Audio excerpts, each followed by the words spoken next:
so that the direction of the picture is in the script. Everything is in the script. Hello, everybody. It's my pleasure to be back for the Script Awards Los Angeles. And I am today doing a special interview with Giovanni. How are you doing? Okay. Good morning, Matt. Nice to meet you. Thank you for having me on board. Sure. It's the Script Awards Los Angeles.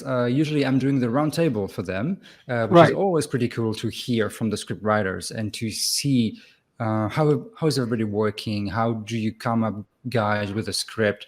Where does the inspiration come from? But this one is a first. It's special. It's a special interview because they have this new category, which is Best Writer. Yeah. And you won this one. You won Best Writer.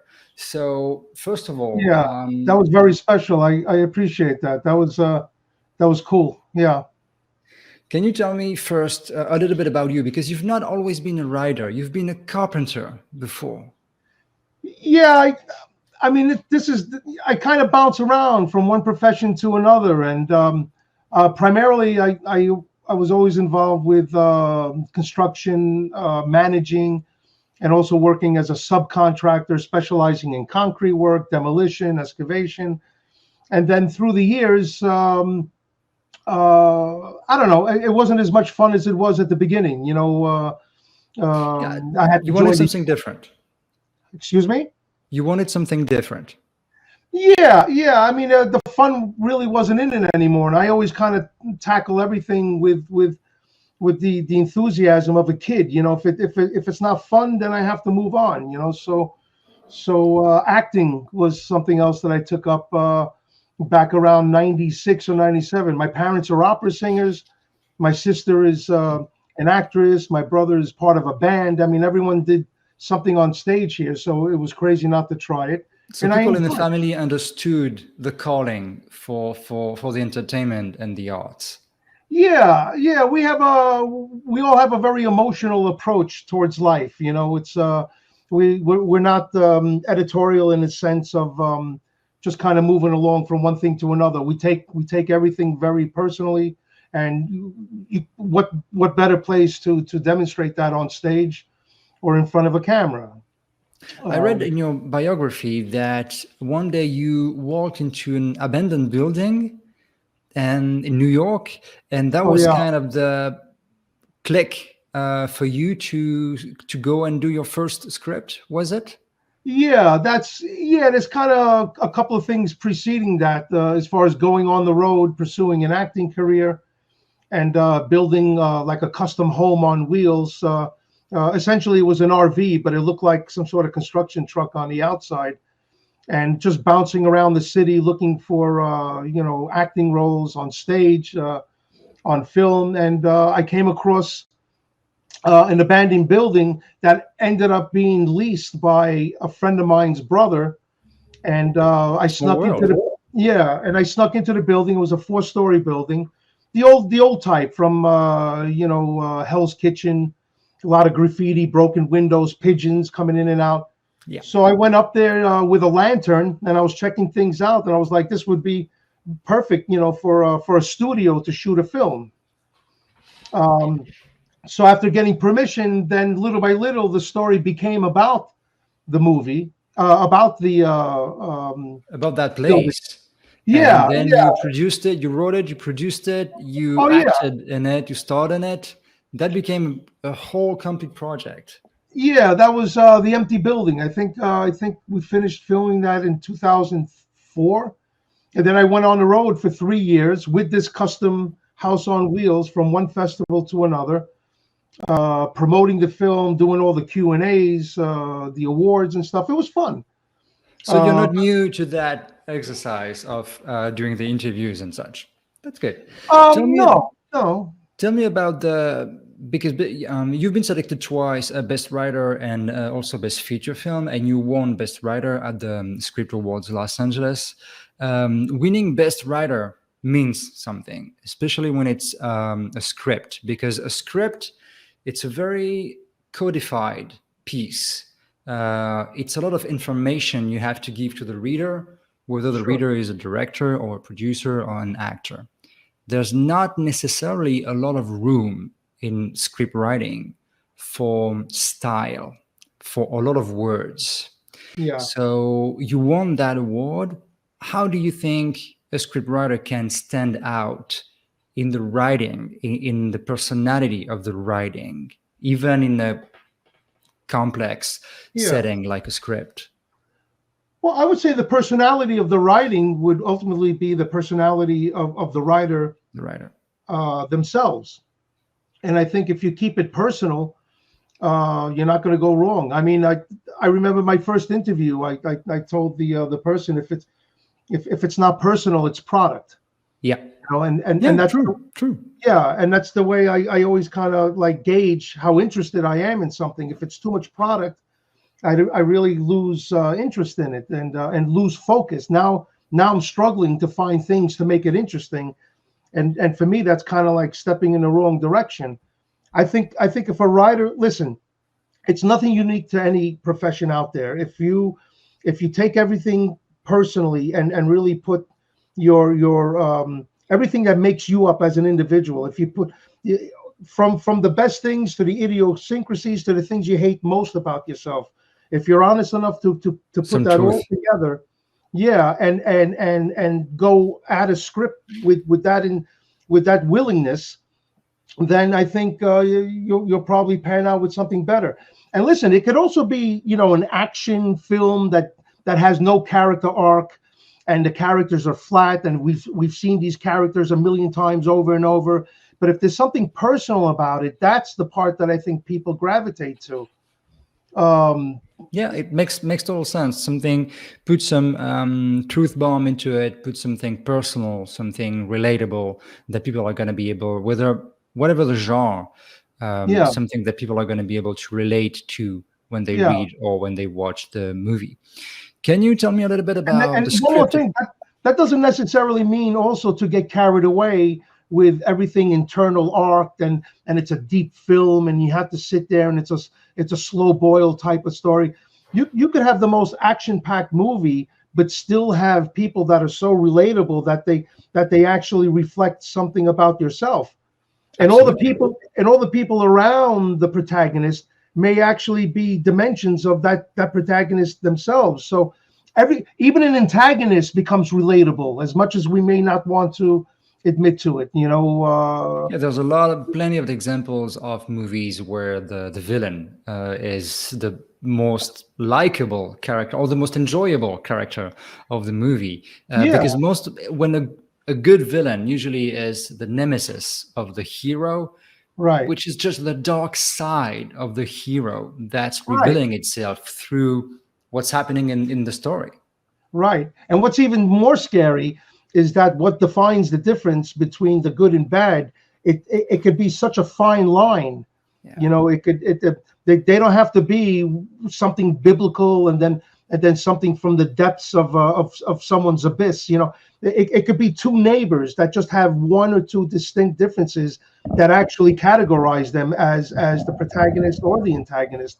So that's part of the experiment. I mean, if you get in deep, that's the playground that you have to work with. It definitely is. Tell me about the script. Tell me about Face Painters. What is it about? It's a saga, different places, different settings. And you describe it as a double narrative. Can you explain that? Yeah, it's linear. There's actually two parts that go along together at the same time. So you have one story that takes place in 1928 and the latter story that takes place in 1963. In 28, it's in Italy, and we see our characters at 35 years younger in their lives. And our protagonist, Buono, he's only like an 8 or 9-year-old back then, and we see some of the things that he experiences that helps explain the events and things that he's struggling with during the present time of the story, which is 1963. So the double narrative is two different times. Yeah, it's two different times, but it's not like Cinema Paradiso where we see Toto as a young child who loves the movies and doing the projectionist stuff, and then pretty much at the midpoint we see him as a young adult, and we see his love affair and his quest to marry the young girl.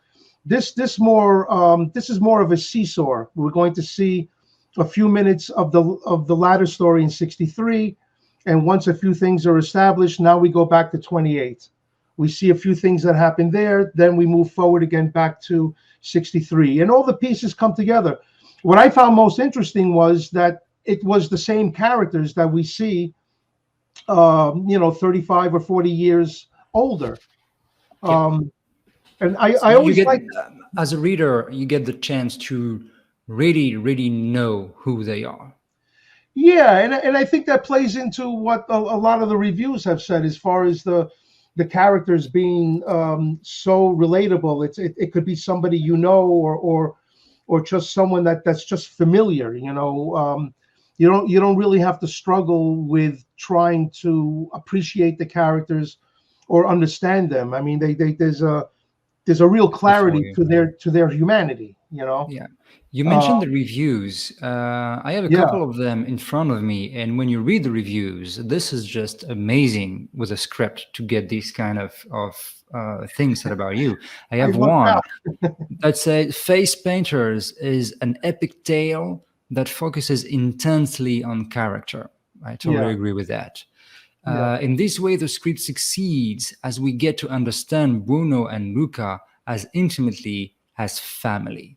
There are multiple time period, the choice given your context, characters in a different light. It's really when you read the reviews and when you read the script, it's about the characters. It's A to Z, a character-driven story. Oh yeah, it's definitely character-driven, and that's pretty much my approach towards some of the other screenplays I've written that I've yet to make public, at least starting out with the film festivals. It's to me, it's the individual, and then the plot kind of develops around them. Some people have come up with a premise, and then throw in the characters there, and then we see how the premise starts to create the layers within the character. I strictly always start with the characters. I mean, again, like I said before, it's that whole passionate thing that my family and I always had. It's like you look into an individual, you see what they're made of, and then you see that there's a story behind them, and you go back and you start to realize that some of the things they experience are in fact what motivates them now, that decides what profession they got into, or where they end up moving, or the type of person they end up marrying, or the complete opposite of all those things. I mean, it's always character. And for an actor to take on these types of roles, it's a playground. I mean, it's an absolute playground. There is no shortage of information or material or levels of emotion that a character can't find. It's there for them to just really take to another level, which is really the most exciting thing to me. I mean, I make these people as human as possible, and the idea of an actual human being now taking on the responsibility as an actor to bring those characters to life. I mean, I can't even imagine. This is exciting.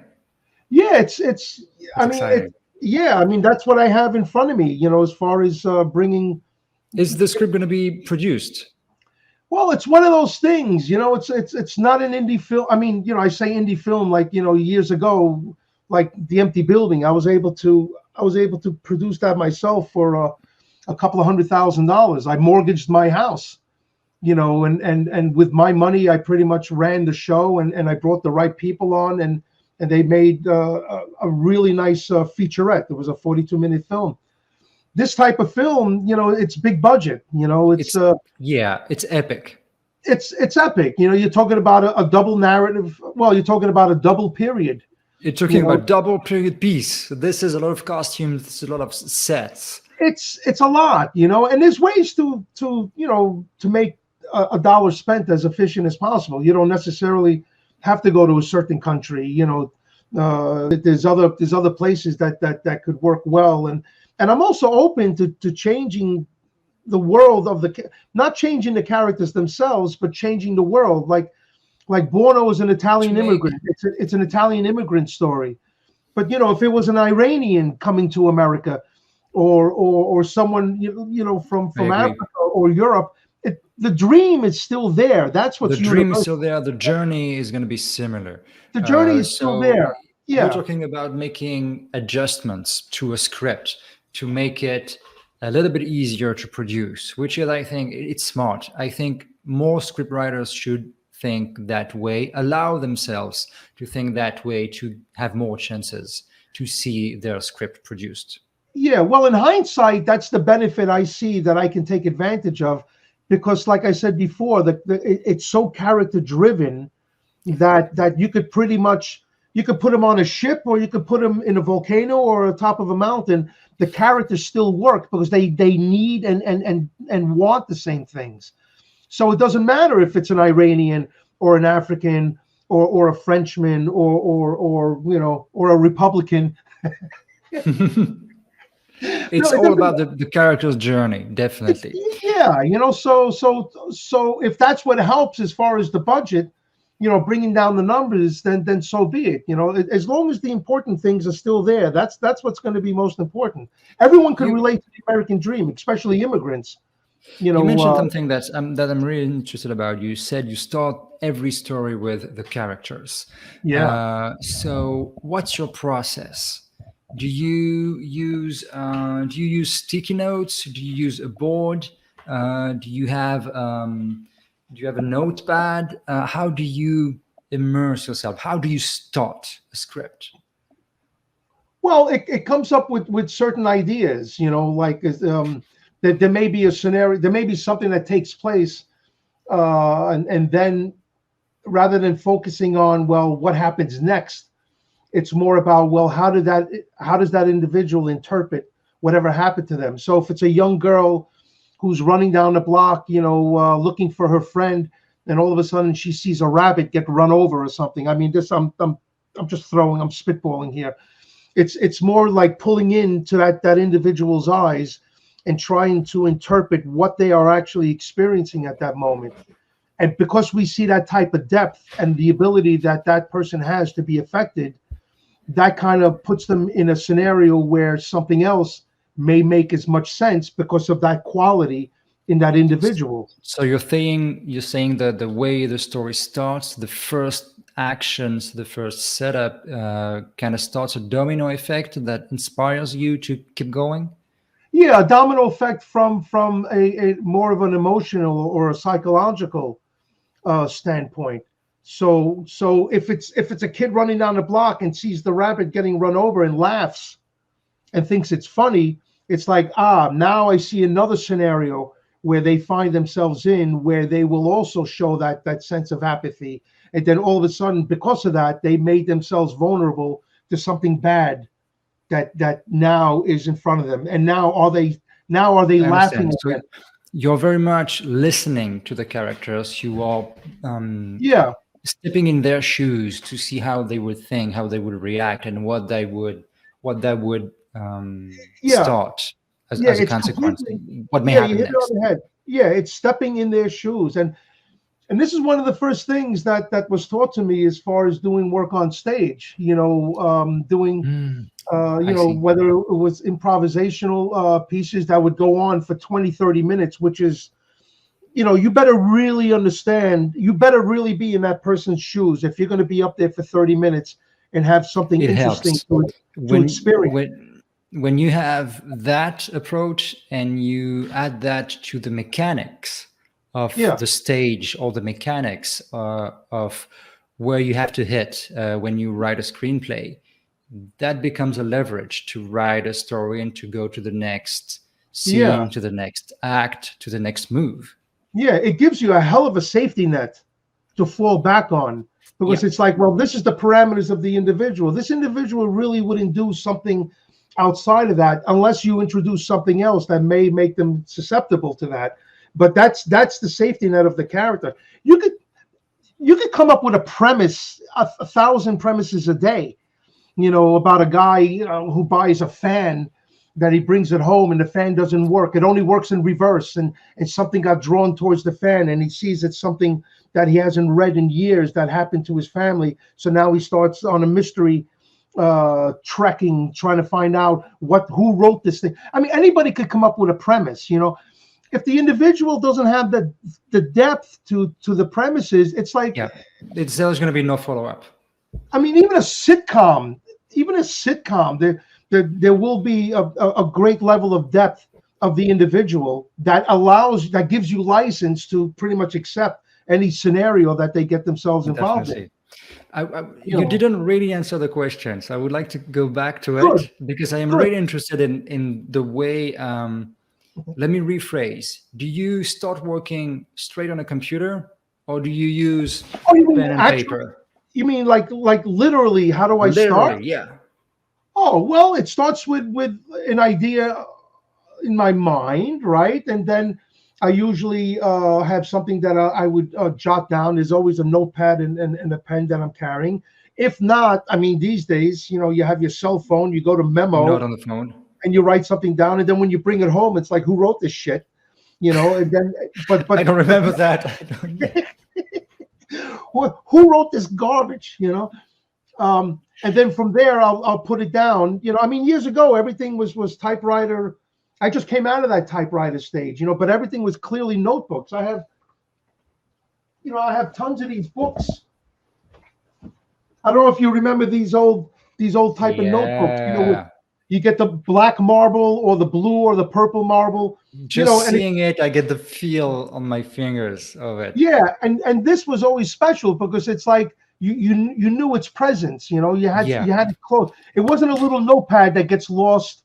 Or some chicken scratch that get on your computer. It was like that becomes almost the progenitor of the story itself, But with technology, putting everything on screen, I mean, I have to admit, it's unbelievably it's much easier. It's sometimes too easy, and it's almost like years ago you had to struggle a little to think about what you wanted to put down on paper because it actually took more time to do. You have to be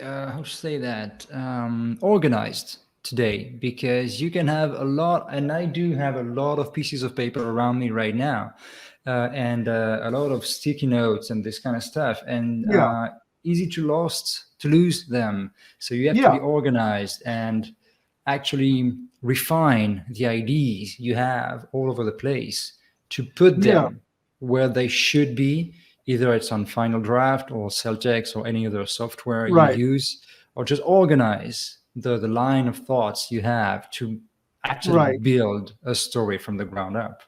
Yeah, I mean, exactly. I mean, that's going to be the starting point. So you have to have all your subcontractors ready to go to put up this building. The thing is, it comes so easy to write things down. The biggest trouble I have is remembering that I already have a file on this subject matter that I should be applying this new idea to, and not open up a new file. Yeah. Then I'll have 100 new files with maybe only a couple of hundred words, where they should all really be together and amalgamated. And then from there, strip away the stuff that doesn't seem like is going to work for what you're putting together. Yeah, it makes total sense to me. But I do believe that you're quite good at that, because when I look at all the festivals, your scripts, you've been winning or being just a part of it. This is quite an impressive list you have. It's a lot of festivals. I'm really proud of that, and thank you for mentioning that. I'm really proud of that. Can you tell me a little bit about your strategy? Where do you go? Which festivals do you choose? Of course, this is about the Script Awards Los Angeles, but of course, we do know that you're going to other festivals, and we wish you the best with that. So how do you select them, and what's your approach with that? Well, it's somewhat unique. It's not necessarily a strategy I came up with, but it's somewhat unique because face painters, because of the page count, and I think the latest draft is somewhere around 190. There's only certain festivals that are going to accept something that long, which that is a whole different subject matter that I have some opinions on. But with that aside, I start with the ones that do accept features that are that long. Yeah. If there's a festival I want to get in, if there's a festival I want to get into that only has a page count of 110 or 120 or 130, I'll write to them. I'll just write to them and ask them that, I see your page count. Do you make an is exception, or do you have a reason for that? Yeah, will you please make an exception? I think this is a worthy story that will bring honor to your festival, and I mean it sincerely, And if they say no, it's a matter of just being persistent. So you write back if you can, and you say, "Look, you son of a bitch." No, I'm kidding. That's an approach. That's a strategy. Oh yeah, it works real good, No, and then you could offer. Listen, I understand that a reader, everything is based on time. Time is money, and if you're paying a reader for a certain amount of time for a feature, and this is twice the feature, I'm willing to pay twice the fee. So let's not upset the reader, right off the bat, that they have to spend twice the amount of time for half the fee. I mean, it's business, and I consider myself a businessman also. So it's like, let me contribute in that respect. Or may I submit? It makes sense. And you have a product in your hands. You have a script that may become. It's a product in itself, and it may become the first brick of a bigger building, like you said before. Right, and that's the thing that I wish the larger film festivals, the fancy pants festivals out there, had more of an attitude towards, and it's rather maddening, because if you look at their mission statement, it's all about fostering writers that are unknown, and fostering people that show a talent or some sort of knack towards the arts, specifically writing. And then when they reject my ability to even enter because of the page count, I understand. That to me is contradictory to what they advocate. And that's what makes me a little bit angry. Not because I don't think that you need all the festivals, and you already have a lot of them. I mean, I downloaded all the documents that the festival sent to me. This is damn impressive, really. And let me ask you this. But sometimes one or two of the right festivals could mean 30 festivals. Yeah. So I want to be able to take advantage of everything that I feel I should be able to, just based on the quality of the work. And when they say, 190 page, you have to, all the anecdotes, you have to kill your darlings. This is not what Hollywood is looking for. It's like, well, how about you give them something to consider and then let them decide. I understand that. I understand both, because movie industry, people need to be reassured. They need to have a page count. They have a formula. Right. If you don't fit the formula, some people are going to think you are out of the box and they're going to like it. Some people are going to think you're out of the box and they're going to reject you for that. Right. My question was, in terms of feedback, do you use the feedback you receive from festivals to upgrade, update the script?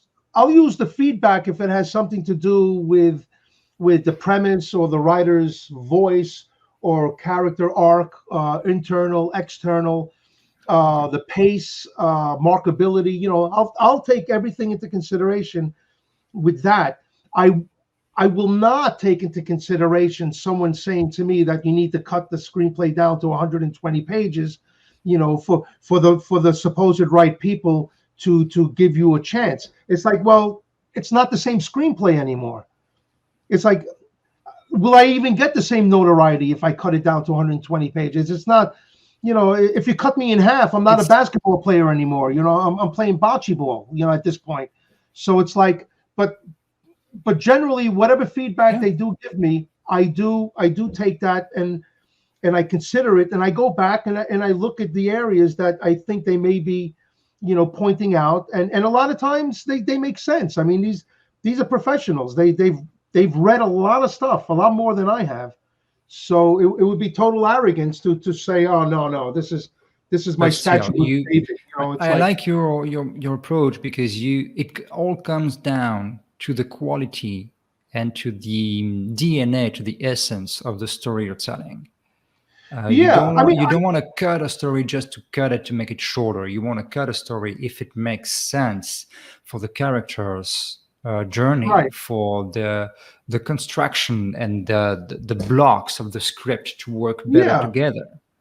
Yeah, I would hate to be my worst enemy, and stop the story to coming to fruition. It's like I used to experience the same thing as a contractor. I think that's where I gained that kind of insight. Where an engineer or an architect would approach me and say, "Listen, we're gonna change this area here," and I'm like, "All right, but I'm just curious, why are you changing it? Is it because aesthetically something doesn't look right? Or is it because now the budget's been screwed around with and you don't have that money to do that?" And a lot of times it was for the money. Now, because it's a business, and it's like, to me, it really doesn't make a difference. It's like, okay, fine, we won't do it. But if it's like, oh, aesthetic reasons, we want to change this and do that, it's like, okay, that makes sense, because now it's a matter of listening and hearing what the people have to say. And also the matter of what you want to share with people who are going to visit the house, or people who are going to read the script, and people who are going to turn the script into a movie. It's all about the dialogue you want to create with your peers and with people. Yeah, who are while work it's with coming. you. Yeah, and very much like filmmaking, very much like theater. It's a collaborative effort. It's not just one person. It's the carpenters, it's the plumbers, it's the roofers. You've been a carpenter for years, so you know what you're talking about. Yeah, it's easier to detach when they want you to do something that you disagree with, because who cares? It's not my house. It's not my building. Yeah. It's about money. I need to make payroll, and I want to go have sushi later. That's the money I want. It's like, but something personal that you spend almost 15 years writing off and on. Yeah, you are a little more protective. But it shouldn't be to the point where where you're not pliable anymore. That's really not what the arts are. Yeah, I totally get you. I'm very happy we had the chance to have this discussion. Sure. Everybody, that was Giovanni Sanseviero from New York, with Face Painters, the script that won you Best Writer at the Script Awards Los Angeles for the 15th edition. Very happy we got the chance to talk, and Sure. I really wish you the best. And I get the feeling that you're gonna have even more film festivals added to your list in the month. I don't know how many's left. I mean, I'm up to like 153 so far. It's like I don't know. It's amazing. I need enough to make an impression with the next people I want to bring it to, and it's a matter of riding their coattails in a way. People that are more established, like the actors. I think you're definitely on the right track for that. So guys, if you wanna be in Giovanni's seat next time at the Script Awards Los Angeles, you can visit the website of the Script Awards. You have the address right here, and you can submit on Film Freeway for the Best Writer category, but also for the Best Feature, Short Script category, anything that fits your project. I don't think there is any limitation at the Script Awards on the amount of pages in your script, and because I work with the guys, I know they are pretty flexible on that, and they're gonna answer if you have any question. Giovanni, thank you so much for spending time with me and for sharing your experience and your point of view and stuff about your script. Really appreciate it. Thank you so much. I just wanted to add one more thing. Your festival is something special. I think that most of even the larger festivals should be doing, which is really giving people a chance rather than just giving them some sort of bogus certificate. This is a real opportunity. So I think you're a good, well, you're a good model as far as presenting what screenwriters have and trying to explain what they're doing. So it's a good model for all the festivals to follow. Yeah. Thank you so much. You're welcome. Have a very good rest of your day. Bye-bye. Yeah, you too. Bye-bye. Thank you.